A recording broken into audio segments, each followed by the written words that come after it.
अगर मैं आपसे कहूँ कि एक ऐसी हवेली है जहाँ 25 साल पहले एक लड़की की मौत हुई थी और आज भी वो किसी नई दोस्त का इंतजार कर रही है, तो क्या आप विश्वास करेंगे? क्योंकि ये सिर्फ एक कहानी नहीं है, ये उस परिवार की सच्ची घटना है जो सस्ती किराए की हवेली में रहने आया था। लेकिन उन्हें नहीं पता था कि वो खाली नहीं थी। उस घर में पहले से कोई रहता था और जिस दिन उनकी बेटी ने कहा, मम्मी, ऊपर वाली दीदी मुझे खेलने के लिए बुला रही है, उसी दिन उसकी जिंदगी बदल गई। आज भी उस हवेली की तीसरी मंजिल के कमरे में एक झूला अपने आप हिलता है और अगर आप आधी रात को वहां जाएं तो शायद आपको भी कोई अपना नाम लेकर पुकारता हुआ सुनाई दे। ये कहानी है उत्तर प्रदेश के एक छोटे से गांव की, साल 2008 की। गांव के बाहर एक पुरानी हवेली थी, लोग उसे काली हवेली कहते थे। करीब 25 साल से वो हवेली बंद पड़ी थी। कहा जाता है कि वहां पे रहने वाले ठाकुर साहब और उसका परिवार एक ही रात में रहस्यमय तरीके से गायब हो गया। ना कोई लाश मिली, ना कोई सुराग मिला, बस हवेली का मुख्य दरवाजा खुला पड़ा था और अंदर हर कमरे में जली हुई मोमबत्तियां। गांव वाले कहते हैं कि उस हवेली में रात को रोने की आवाज आती है, कभी किसी औरत की सिसकियां, तो कभी बच्चे की रोने की हंसी। लेकिन दिन में सब सामान्य रहता है, इसलिए दिन में वहां लोग गुजर जाते हैं, लेकिन रात होते ही उस हवेली की तरफ कोई नहीं जाता। साल 2008 में शहर से एक परिवार उस गांव में रहने आया। पिता महेश, माँ सुनीता और उनकी 14 साल की बेटी पायल। महेश को गांव के स्कूल में नौकरी मिली थी। किराए का घर ढूंढते ढूंढते उन्हें वही पुरानी हवेली रास्ते में मिली, वो भी सस्ते में। गांव वालों ने बहुत मना किया, लेकिन महेश हंसकर बोला, भूत प्रेत कुछ नहीं होता, ये सब अंधविश्वास है। पहली रात सब ठीक रहा। दूसरी रात पायल ने कहा कि ऊपर वाली मंजिल से किसी के चलने की आवाज आ रही है। सुनीता ने सोचा शायद चूहे होंगे, लेकिन तीसरी रात और साफ थी आवाज, जैसे कोई भारी चीज घसीट रहा हो। महेश टॉर्च लेकर ऊपर गया, लेकिन वहां कुछ नहीं था, बस एक कमरा था जिसका दरवाजा अंदर से बंद था।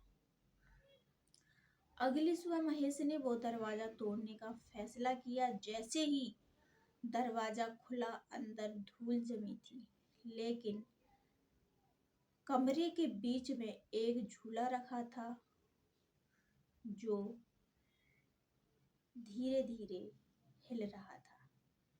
खिड़कियां बंद थीं, हवा का कोई भी झोंका अंदर नहीं था। महेश को पहली बार थोड़ा अजीब लगा। उस रात पायल ने सपना देखा कि एक छोटी लड़की उसे बुला रही है। लड़की के कपड़े पुराने जमाने के थे और उसकी आंखें पूरी काली थीं। उसने पायल से कहा, तुम मेरे कमरे में क्यों सो रही हो? पायल डरकर उठ गई। उसने सुबह ये बात अपनी माँ को बताई, लेकिन अब डर धीरे धीरे सच बन रहा था। अब हर रात कुछ ना कुछ होने लगा। कभी रसोई में बर्तन गिरते, तो कभी दीवार पर किसी के खरोचने की आवाज आती। एक दिन पायल स्कूल से लौटी तो उसने देखा कि उसके कमरे की दीवार पर लाल रंग से लिखा था, ये मेरा घर है। महेश को गुस्सा आया। उसे लगा कि कोई गांव वाला उसे डराने की कोशिश कर रहा है। उसने पुलिस में शिकायत की। पुलिस आई, पुलिस ने जांच की, लेकिन हवेली में घुसने का कोई सुराग नहीं मिला, क्योंकि दरवाजे और खिड़कियां सब अंदर से बंद थे। धीरे धीरे पायल का व्यवहार बदलने लगा। वो अकेले बैठकर किसी से घंटों बातें करती, कभी हंसती तो कभी रोती। एक दिन सुनीता ने देखा कि पायल आईने के सामने खड़ी है और आईने में उसकी परछाई मुस्कुरा रही है, जबकि पायल का चेहरा बिल्कुल सीधा था। सुनीता अब टूट चुकी थी। उसने महेश से कहा कि हमें ये घर छोड़ देना चाहिए, लेकिन महेश अभी भी मानने को तैयार नहीं था। उसी रात करीब 3 बजे जोर की चीख सुनाई दी। दोनों दौड़कर कमरे में पहुंचे। पायल खिड़की के पास खड़ी थी और खिड़की खुली हुई थी, जबकि वो कमरा तीसरी मंजिल पर था। पायल ने धीमी आवाज में कहा, वो मुझे बुला रही है। वो कहती है मैं उसकी दोस्त हूँ। तभी अचानक पायल बेहोश हो गई। गांव के एक बूढ़े पंडित ने हवेली का इतिहास बताया। 25 साल पहले ठाकुर साहब की एक बेटी थी, राधा।